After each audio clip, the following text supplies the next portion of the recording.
நண்பர்கள் அனைவருக்கும் வணக்கம். இன்னைக்கு நம்ம அந்த வீடியோவில் தமிழகத்தில் மிக மிக கனமழை என்ற அறிவிப்பு வெளியாகி இருக்கு. ஸோ இந்த அறிவிப்பு எந்தெந்த பகுதிகளுக்கானது அப்படிங்கிற விவரங்களை பற்றி இப்போ நம்ம பார்த்துடலாம்.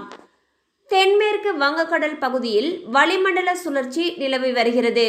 இதனை அடுத்து அடுத்த 5 நாட்களுக்கு டெல்டா மற்றும் தென் மாவட்டங்களில் கனமழைக்கு வாய்ப்பிருப்பதாக சென்னை வானிலை ஆய்வு மையம் அறிவித்துள்ளது.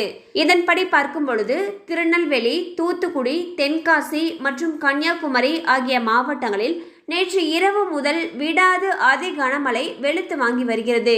இதன் காரணமாக பல இடங்களில் வீடுகளுக்குள் வெள்ளம் புகுந்துள்ளது. தொடர் கனமழை காரணமாக மக்களின் இயல்பு வாழ்க்கையானது பாதிக்கப்பட்டுள்ளது. அடுத்த 24 மணி நேரத்தில் கன்னியாகுமரி, திருநெல்வேலி, தென்காசி மற்றும் தூத்துக்குடி ஆகிய மாவட்டங்களில் ஓரிரு இடங்களில் கன முதல் அதி கனமழைக்கான ரெட் அலர்ட் எச்சரிக்கை விடுக்கப்பட்டுள்ளது. திருநெல்வேலியில் இன்றும் நாளையும் பல இடங்களில் கனமழை பெய்யும் என்று சென்னை வானிலை ஆய்வு மையம் எச்சரிக்கை விடுத்துள்ளது. மேலும் தென் மாவட்டங்களில் இடைவிடாது கொட்டி தீர்க்கும் கனமழையால் பல மாவட்டங்கள் வெள்ளக்காடாக காட்சியளிக்கின்றன.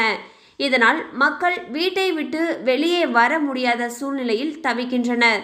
பல இடங்களில் வெள்ளம் சூழ்ந்துள்ளதால் நாளையும் பள்ளி கல்லூரிகளுக்கு விடுமுறை விடப்படுவதற்கான வாய்ப்புகள் அதிக அளவில் இருக்கு.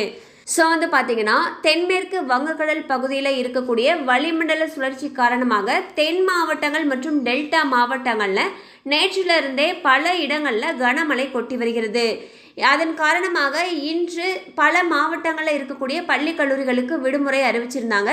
அண்ட் இந்த கனமழையானது நாளையும் நீடிக்கும் அப்படின்னு சொல்லியிருக்காங்க. இதன் காரணமாக நாளையும் பள்ளி கல்லூரிகளுக்கு விடுமுறை விடப்படுவதற்கான வாய்ப்புகள் அதிக அளவில் இருக்குது.